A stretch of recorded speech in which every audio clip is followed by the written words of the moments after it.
Continuem en directe i, com deien, saludem a Llorenç Sorriells, el responsable de l'àrea rural de les comarques del nord de l'associació LGTBI en la província de Castelló. Molt bon dia, Llorenç, què tal? Bon dia, molt bé. I tu, què tal? Bueno, pues així avui parlant de ruralitat, la veritat és que fa uns instants hem acomiadat a Janet Segarra, responsable de l'agenda valenciana antidespoblament, i ara el que volem centrar-nos és en el col·lectiu LGTBI i sobretot quines són les vostres tasques com a associació en aquestes comarques més habituals? Doncs, a veure, des de Castelló LGTBI, bàsicament, és generar teixit i donar visibilitat a tot el que vindria a ser la realitat LGTBIQA+, al que vindria a ser la ruralitat. Què passa? Què succeeix a la ruralitat? Que ens hi trobem amb una mancança d'oficines LGTBIQA+, tant a la part valenciana del territori sénia com als ports i a la resta de l'Alt i Baix Maestrat.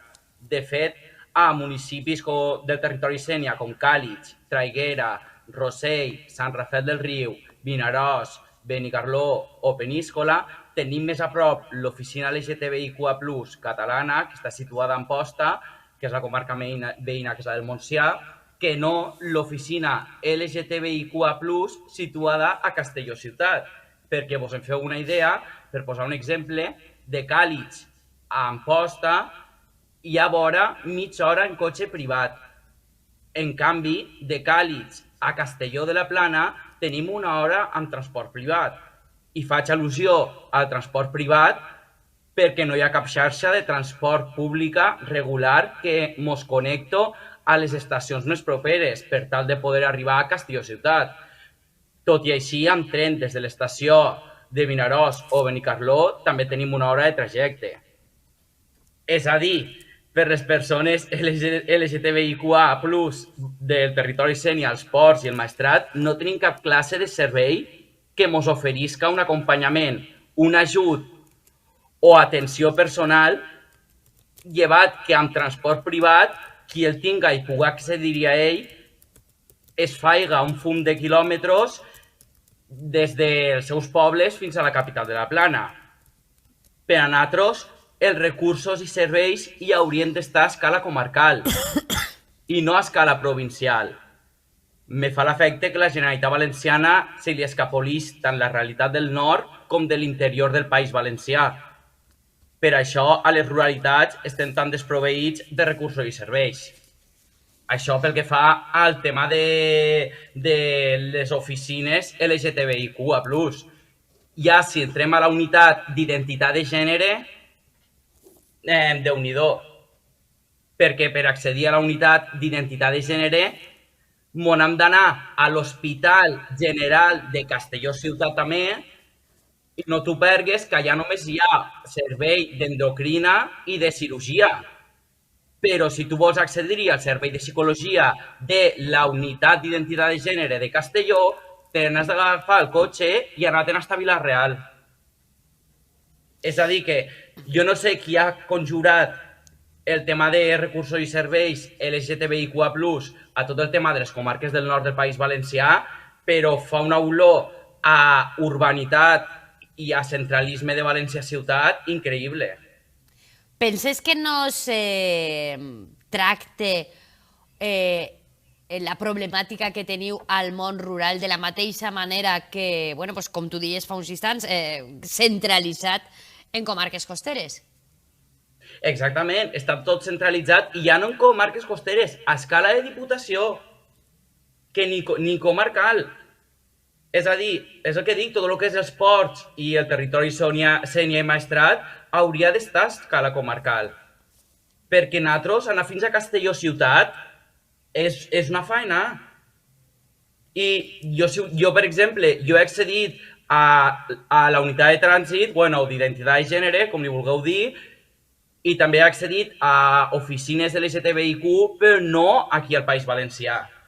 Estudiant fora, que jo vaig estudiar aquí a Catalunya. I vaig accedir allí perquè ho tenia més a prop, però des de Càlig jo no tenia estos serveis gens a prop. Com és el dia de la gent del col·lectiu en l'entorn rural? És més dur? tal vegada que teniu ganes d'eixir d'aquest món rural per a poder tindre la vostra pròpia identitat? Jo, per exemple, a Càlig sóc l'única persona que s'autoreferma com a persona trans no binària. No hi ha cap persona trans que es refermo com a tal a Càlig, en este cas. Què vull dir amb això? Que jo vaig conèixer altra gent trans i vaig conèixer la realitat trans anant-me'n a estudiar fora, no al meu poble. I per què penses que no arriba este coneixement que, com tal que estem parlant ara? Perquè no se treballa, per exemple, l'educació, en el món rural, pues, en les distintes opcions d'identitat sexual? Bàsicament és una qüestió sociocultural. És a dir, les festes estan molt binaritzades. És a dir, tu veus a les festes populars sempre estan molt marcats el rol de què hauria de ser una dona o què hauria de ser un home. I per tant, les persones que decidim quant al gènere, el que ens trobem és que no ens trobem referents en les festes populars, per exemple. Amb això que vull dir? Que per a trobar aquestes referències o aquest teixit LGTBIQA+, m'on hem d'anar a entorns més urbans, que és on hi ha més diversitat i podem trobar els nostres espais de seguretat, també, per a conèixer-nos i autoconèixer-nos. Penses que el món rural té aquesta barrera que no permet a les persones que se sentissin d'una altra manera distinta expressar-se en naturalitat? Més que barrera, és el que dic, si no tens referents ni tampoc teixit, no trobes a gent igual que tu. I llavors costa més alliberar-te. També per un fet familiar, perquè dintre dels entorns sociofamiliars, degut a un conjunt de prejudicis històrics que ens han antecedit arrel de la dictadura franquista, etc., s'hi han generat aquests estigmes i prejudicis i molts infants trans o LGTBIQA+, no troben un acompanyament tampoc en l'entorn sociofamiliar. I per això és clau que les oficines, ja que no tenim aquest ventall de diversitat que ens trobem a les ciutats, i estiguen als entorns rurals i no només a escala de diputació. Què te refereixes a escala de diputació? Que els serveis se donen mitjançant la diputació provincial? D'escala... És a dir, d'anar-nos de que ens toca anar a Castelló ciutat. I com penses que es podrien fer accions que ajudaren al col·lectiu? Perquè, bueno, si estem parlant... És tan simple com agafar una oficina orienta, ficar-la a Vinaròs i que agafo, per exemple, els ports, el territori Sénia, Baix Maestrat, el Maestrat, i que una persona durant l'any una o diverses persones, treballadors socials principalment, vagin als municipis a donar-se a conèixer, a fer activitats i a generar teixit en aquests municipis rurals LGTBIQA+. I encara que te vinguen només, jo què sé, 3, 4, 15 persones, ja estaries generant teixit. I això ajudaria a molts infants que no tenen referents i que els hi manca este teixit, aquestes aliances. Com es podria fer això? Doncs, per exemple, amb poesia queer, teatres transfeministes, etc. És a dir, hi ha moltes maneres de generar aquesta mena de teixit i de visibilitat, però per això necessitem inversió a les zones rurals i descentralitzar-ho. Que aquesta descentralització jo crec que vertebraria el País Valencià i evitaria el despoblament LGTBIQ+. Això volia dir-te, aquesta voluntat política que té que haver per aplicar aquestes polítiques, o si no, mira, ho fem al revés, traslladem les oficines a l'interior i que s'espavilen els que estan a les zones costaneres i que fugen. Sí, exactament, és que és així, o sigui, si es veu des de l'altra lent, és com que ho veuen absurd, perquè no hi ha tanta gent, però que hem de fer almenys que ens fiquem, no sé, un autobús regulars o taxi a demanda. No ho sé, que ens fiquem una bona xarxa de transport pública, si de veritat volen centralitzar tot a entorns urbans o a escala provincial. Però de moment que no n'hi ha ni el transport públic de qualitat, per favor, que mos fiquen les oficines a escala comarcal i que mos acosten també les unitats d'identitats de gènere. Eh, la majoria de la gent del col·lectiu que formeu part d'aquestes comarques de l'interior, marxeu de les vostres poblacions per estudis, per inquietud personal, per tampoc tindre molt clar la vostra identificació, no? Sí, bàsicament per estudis, per fins i tot per voler sortir de festa, que és una cosa, no sé, absurda d'oci, saps? O pel que dic, de qüestió de tu voler relacionar-te amb altra gent LGTBIQ+, ja te n'acabes anant del municipi i t'acabes fent un muntó de quilòmetres per després tornar-te'n fent un muntó de quilòmetres. És que... Estaves dient una cosa que m'ha fet gràcia. I per eixir de festa? Què passa en eixir de festa? No, això ho he dit per ficar un exemple. Per exemple, sabeu que este cap de setmana passat van ser els carnavals de Vinaròs, que se fan a febrer, però per la Covid i tal, se van fer este cap de setmana passat. I, per exemple, per anar de Càlig a Vinaròs, per exemple, jo no tinc transport públic. Per anar, jo o me deixen meus pares en transport privat, o amistats, etc. Però no tenim ni per això ni per connectar entre la comarca, és que és una vergonya. Quants habitants sou a Càlig, aproximadament? A Càlig som, uns 1.900. I en 1.900 habitants és que hauria d'haver-hi una xarxa de transport pública, penso jo, que connecto almenys amb Benicarló o Vinaròs. En els nuclis, evidentment, sobretot també per anar al metge, perquè ells assumen tots els problemes i els reptes que té este despoblament. Penses que si hi haguera una altra mirada amb el reforç d'oficines, amb la gent que vos sentiu amb una inquietud o una... voleu veure, no sé, els vostres drets, que també en aquests moments són drets LGTBI, que se salvaguarden, veuries també com una part important per a que la gent retornara a viure en els seus pobles i tinguera una vida en el seu entorn? Jo penso que sí, perquè en el moment en què tu poses una oficina LGTBIQ+ a una zona rural, el que aconsegueixes és inserir en aquesta població. I si tu insereixes en aquesta població, generes un canvi, una transformació focalitzada cap al respecte i la tolerància de totes les identitats i orientacions dissidents. I això faria també un clima menys hostil per a les persones LGTBIQ+ d'entorns rurals. Has dit un clima menys hostil?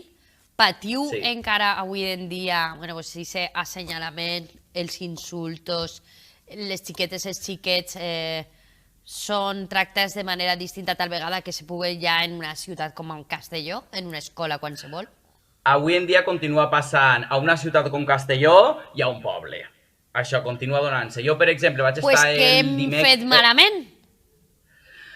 Jo vaig estar, per exemple, el dimecres, el 3 d'este mes, sí, el 3 de maig, vaig estar al Ramon Cid, no sé si coneixes l'institut, el Ramon Cid de Benicarló, vaig estar fent una xerrada sobre assetjament escolar, perquè jo vaig patir assetjament escolar, jo ara tinc 28 anys, i vaig fer la xerrada i quan va acabar la xerrada, un xiquet de 7 anys va acostar-se a mi dient-me que era bisexual, de Càlig, i em va sorprendre que em vinguera a mi, també ho he de dir, fent la xerrada, i m'ha dit això, que era de Càlig, que era bisexual i que no sabia com dir-li-ho als seus pares. I això encara continua passant aquí en ple segle XXI, a la ruralitat. Què van fer amb este adolescent? Doncs el van vincular amb la figura d'igualtat de l'institut i ara ja es desenvoluparà un acompanyament des de l'institut. Però clar, perquè esta persona té 17 anys i encara està a l'institut, però si això li passa a una persona de 20 anys o 25 que no està a un institut, no té cap mitjà d'accedir-hi a cap acompanyament llevat que no se'n vagi a Castelló. Clar, que a les oficines s'orienta, però que, clar, que estan a escala provincial fent-se una hora de trajecte o més si vius a Morella o més amunt. Te trobes amb molta gent, xics, xiques, que se t'acosten per a demanar consell? Sí, sí que m'he trobat com el xavalet este que t'he comentat ara, o altres persones que m'han vingut a denunciar casos que els hi han passat, o situacions que han passat, per exemple, a Vinaròs. No sé si sabeu la notícia de l'església de la Roca, de Vinaròs, que, bueno, que va començar a promoure discursos d'odi formant en l'heterosexualitat, i això me va arribar a mi, i bueno, ja ho vam denunciar des de Castelló LGTBI, i etc.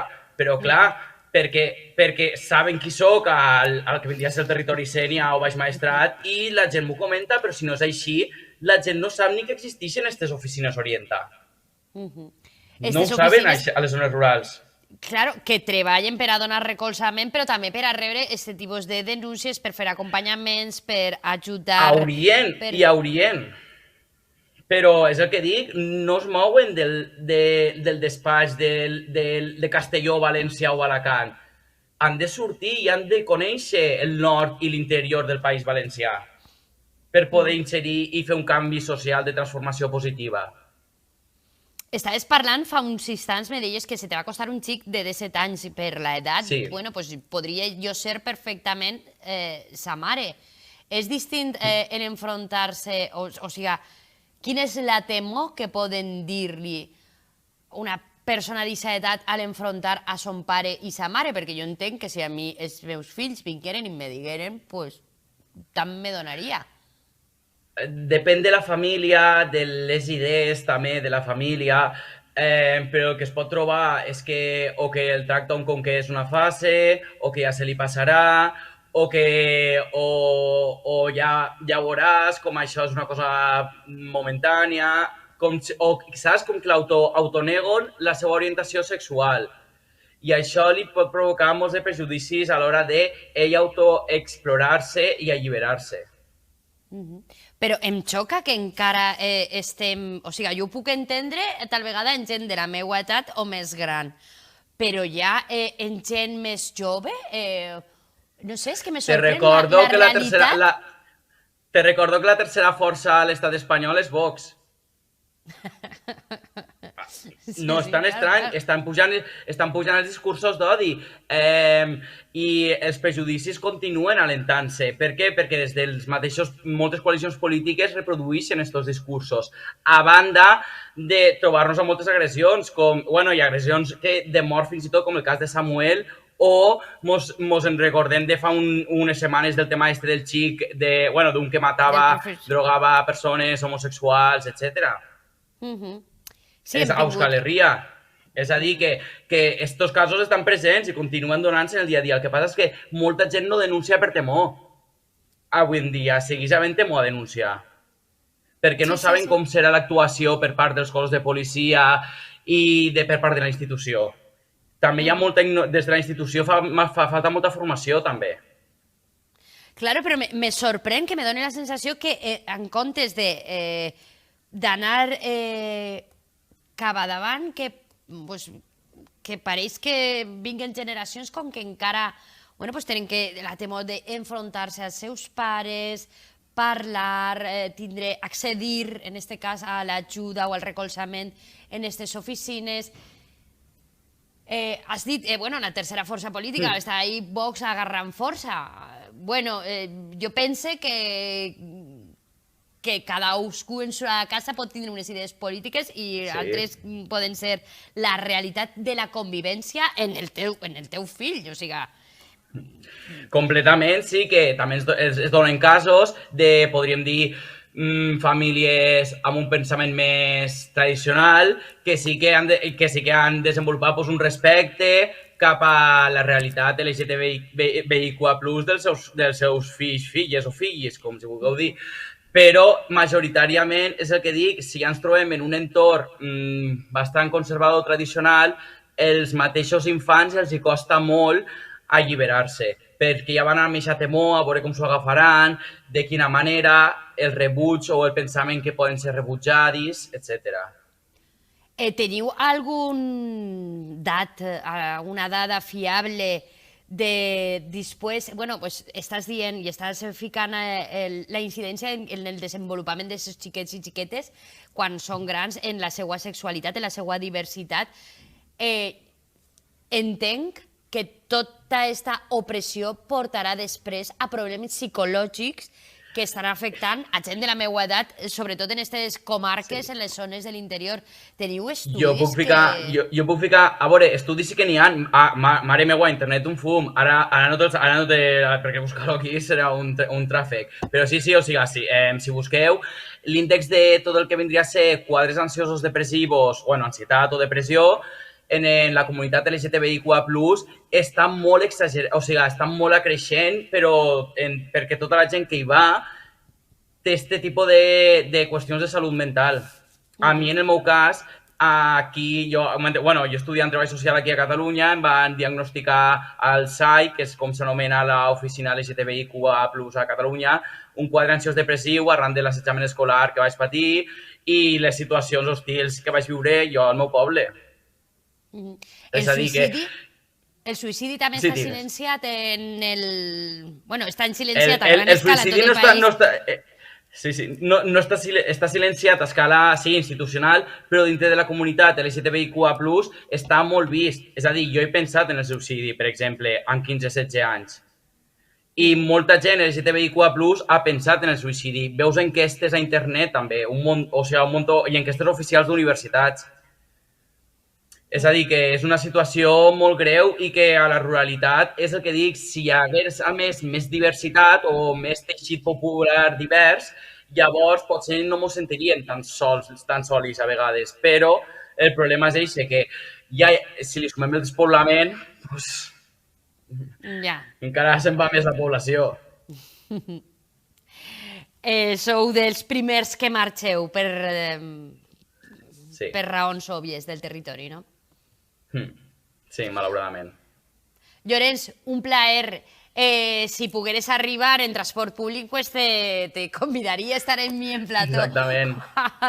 Però de Càlig a Castelló o vas en cotxe o te baixen a Benicarló a l'estació o llavors no pots sortir del poble. Ui, i encara que te baixen a l'estació, a Vinaròs i a Benicarló, és una gincana arribaràs de Castelló en tren, també. Sí, per això que tardaria... Però bueno, si me quedo algun dia a dormir a Castelló, que a Castelló sí que tinc moltes amistats LGTBIQA+, ja me passaré. Perfecte, doncs convidat que eres. Llorenç, moltíssimes gràcies per atendre'ns aquest matí. Moltíssimes gràcies a vosaltres. Salutació, una abraçada molt gran. Acomiadem a Llorenç, en el qual hem dedicat avui el nostre espai per a l'associació LGTBI, que sabeu, tenim tots els dimarts al voltant de les 12:30. El que anem a fer és una pausa per a la publicitat, perquè anem a ficar un somriure a l'actualitat amb Rubén Faura. Fins ara.